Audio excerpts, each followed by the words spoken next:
T'as déjà eu l'impression de vivre au pays des merveilles? Bonjour, je suis Alice. Et j'ai toujours cette impression. Mais les merveilles autour de moi sont très bouleversantes aussi. Mes parents ont toujours été très stricts. Et ils m'interdisaient de faire quoi que ce soit. Ils suivaient tous mes mouvements. Et ils m'appelaient si j'étais en retard d'1 minute. Ça a l'air ridicule comme ça, mais des fois, papa me retrouvait après les cours pour me raccompagner chez moi. Mes parents m'ont même interdit d'emménager dans un dortoir pour étudiants. Bref, parfois leurs merveilleux soins me donnaient envie de me tirer les cheveux. Mais je savais que mes parents m'aimaient, et je ne voulais pas me battre avec eux. Un jour, quand ils n'étaient pas là, j'ai invité Anna chez nous. C'était ma seule amie, et on était amis depuis le lycée. Anna est venue avec son petit frère. On a allumé un jeu pour lui sur une tablette, puis on est allé à la cuisine. J'ai fait du café, puis j'ai mis une tarte que j'avais préparée sur la table. J'adorais faire des pâtisseries et des boissons maison. Les vacances commençaient le lendemain, et Anna m'a dit qu'elle allait les passer en colonie. Ça avait l'air vraiment trop cool, et au fond, je l'enviais. Mes parents ne voulaient pas me laisser partir. Et je devais toujours rester à la maison pendant les vacances. Quand Anna était sur le point de partir, on a vu que son frère était introuvable. Je suis partie le chercher au 2e étage, quand j'ai remarqué que la porte du bureau de mon père était entrouverte.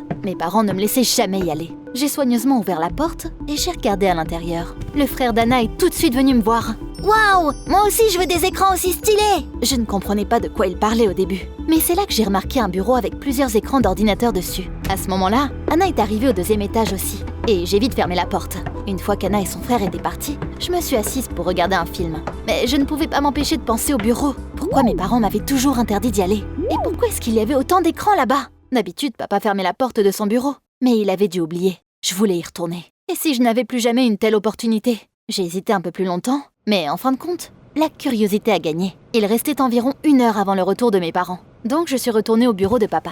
Ce que j'ai vu sur les écrans m'a choquée. Presque toutes les pièces de la maison ainsi que la cour y étaient visibles, en temps réel. Je pouvais comprendre qu'il y ait des caméras à l'extérieur de la maison, mais pourquoi est-ce qu'elles étaient aussi dans les chambres? L'ordinateur principal était protégé par un mot de passe, mais je l'ai vite deviné. C'était ma date d'anniversaire. Il y avait un tas de dossiers sur le bureau, et quand j'ai vu leur contenu, j'étais encore plus sous le choc. Il y avait des centaines de photos de moi, en train de dormir, manger, courir, marcher dans le parc. Il y avait aussi quelques photos de moi quand j'étais petite. J'avais environ 3 ans, et une fille du même âge se tenait à côté de moi. Je ne me rappelais pas du tout d'avoir eu une amie à cette époque-là. Mais c'était bien le moindre de mes soucis à ce moment-là. J'ai continué à fouiller, et j'ai trouvé un programme qui diffusait l'image des écrans vers les téléphones de mes parents. Même dans mes pires cauchemars, je n'aurais jamais imaginé que mes parents me regardaient constamment. Ce n'était pas normal. Puis d'un coup, j'ai entendu la porte d'entrée s'ouvrir en bas. J'ai compris que mes parents étaient revenus, mais je n'ai pas quitté le bureau. Ils savaient déjà que j'étais là de toute façon. Quand maman et papa sont arrivés, ils avaient l'air coupables. Qu'est-ce que c'est que ça? Vous pouvez peut-être m'expliquer ce qui se passe? Alice, on est juste vraiment inquiet pour toi. Quelqu'un devrait toujours veiller sur toi. On t'aime vraiment beaucoup, et on ne veut pas qu'il t'arrive quelque chose. Ça me semblait complètement absurde, et je me suis mise en colère. Non mais y a quoi comme danger ici, dans notre propre maison? Vous ne vous inquiétez pas pour moi, vous êtes parano, ouais? Ils ont marmonné quelque chose en réponse.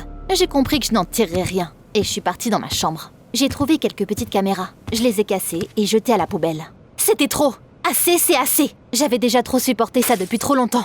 La nuit, j'ai décidé que les choses devaient changer. Donc au petit matin, j'ai pris quelque chose dans mon sac à dos et je suis partie de la maison. J'ai aussi éteint mon smartphone. Et si mes parents me regardaient à travers cette caméra là aussi? Je suis allée voir Anna. À un moment donné, j'ai eu l'impression que quelqu'un me regardait à nouveau. Je me suis vite retournée, mais je n'ai vu rien de suspect. Peut-être que mes parents avaient remarqué que j'étais partie après tout. Au final, je me suis dit que c'était juste mon imagination. Quand je suis arrivée chez Anna, je lui ai tout raconté et je lui ai demandé de m'emmener au camp avec elle. Évidemment, je vais essayer de t'aider, mais je pense pas qu'il reste de place. Puis on a dû payer à l'avance.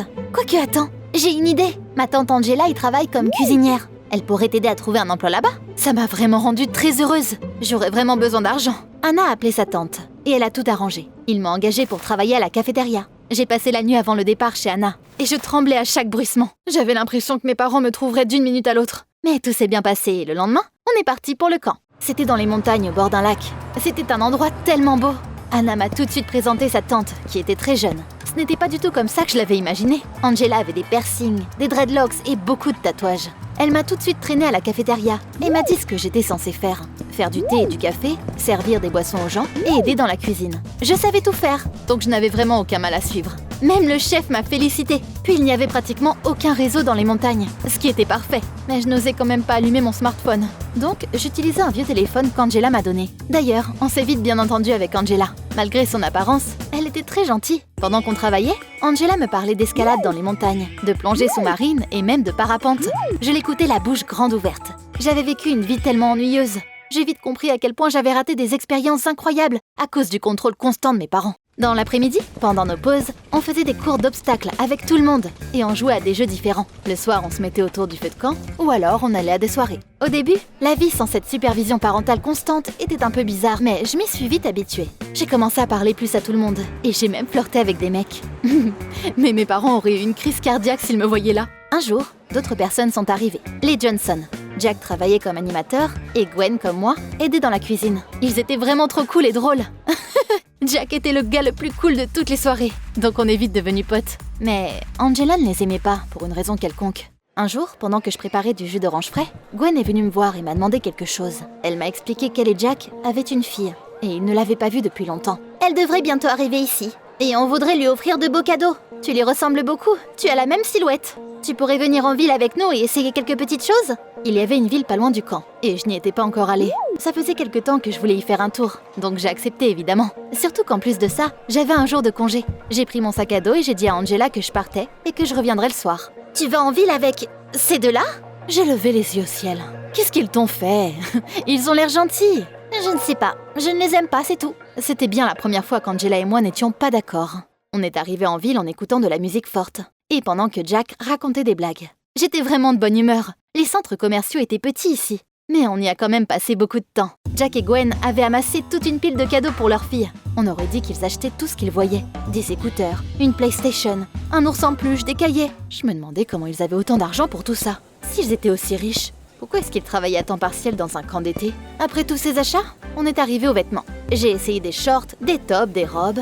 En me regardant, les Johnson avaient l'air super émotifs. Et ils continuaient d'acheter absolument tout. Ça te va si bien! À un moment donné, je me suis souvenu des mots d'Angela. Maintenant, j'ai trouvé le couple un peu bizarre aussi. Pourquoi ils me regardaient comme ça? Ou peut-être que je leur rappelais vraiment beaucoup leur fille. Quand les cours étaient finis, je me sentais vraiment fatiguée. Honnêtement, j'aurais préféré faire une centaine de tasses de café. Pendant que Jack payait pour tout, Gwen est partie nous chercher de la glace. Je me changeais dans la cabine d'essayage, quand j'ai remarqué que je n'avais plus mon téléphone, celui qu'Angela m'avait donné. J'étais sûre de l'avoir pris avec moi. Je l'avais utilisé pour vérifier l'heure juste avant. J'ai fouillé toute la cabine, et même le magasin. Mais le téléphone était introuvable. Il avait été volé ou quoi? T'inquiète pas, on va juste en acheter un nouveau. Tu le veux tout de suite? J'ai forcé un sourire et j'ai refusé. Ils étaient vraiment bizarres après tout. Pourquoi est-ce qu'ils avaient soudainement décidé de me donner un cadeau aussi cher? Après avoir mangé notre glace, Gwen a suggéré qu'on fasse une promenade dans la ville, puis d'aller dans un petit resto local pour manger un petit truc. Mais je voulais retourner au camp dès que possible, donc j'ai menti en disant que je n'avais vraiment pas faim. Ils n'ont pas insisté et on est rentré. La voiture était pleine de cadeaux. Il y avait à peine assez de place pour moi sur le siège arrière. J'ai même dû mettre mon sac à dos sur mes genoux. J'étais perdue dans mes pensées. Et je n'ai même pas vu qu'on partait dans la mauvaise direction au début. À un moment, j'ai levé la tête. J'ai regardé par la fenêtre et j'ai vu qu'on avait raté notre sortie. C'était comme si Jack avait lu dans mes pensées. T'inquiète, je connais un raccourci. On arrivera juste à temps pour le dîner. Je n'avais rien pour m'occuper. Et je ne voulais pas parler, donc j'ai continué à regarder par la fenêtre. Cette fois, j'ai tout de suite remarqué qu'on quittait la ville. On ne retournait pas du tout au camp. Où est-ce qu'on va? Ils n'ont pas répondu et j'ai commencé à stresser. Gwen s'est retournée et elle m'a regardée affectueusement. Ne t'inquiète pas, tout ira bien maintenant. On ira loin, loin, tous les trois. Et personne ne nous trouvera. Je ne comprenais rien. Qu'est-ce qui se passe là? Où est-ce qu'il m'emmenait? Ma fille, tu n'as pas aimé les cadeaux qu'on t'a achetés? Ou t'es toujours triste pour ton téléphone? C'est là que j'ai vu que Gwen tenait mon téléphone dans ses mains. Il me l'avait volé! J'avais vraiment peur. Ils étaient bizarres. Et j'ai commencé à trembler. Ils étaient fous! J'aurais dû écouter Angela.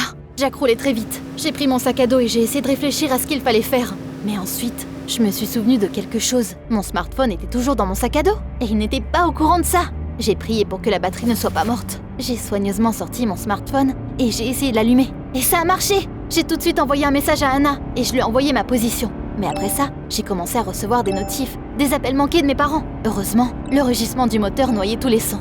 Après avoir hésité un peu, j'ai aussi envoyé un message à ma mère. Après un moment, on s'est arrêté à une station essence. Je voulais sortir de la voiture mais la porte était verrouillée. Quand j'ai demandé à sortir, Gwen a souri et a secoué la tête. Je voulais pleurer. Dans quel pétrin est-ce que je m'étais mise? Quand Jack est revenu, on a entendu des sirènes. Les voitures de police se sont arrêtées à la station essence. Ils nous ont vite encerclés et les flics ont attrapé Jack et Gwen. Ils m'ont laissé sortir de la voiture et ils ont commencé à m'interroger. Bientôt, une voiture nous a rejoints. Angela et Anna en sont sorties. Elles avaient l'air effrayées. J'ai appelé la police dès que j'ai lu ton message. J'ai serré mon ami dans mes bras et j'ai éclaté en larmes de soulagement.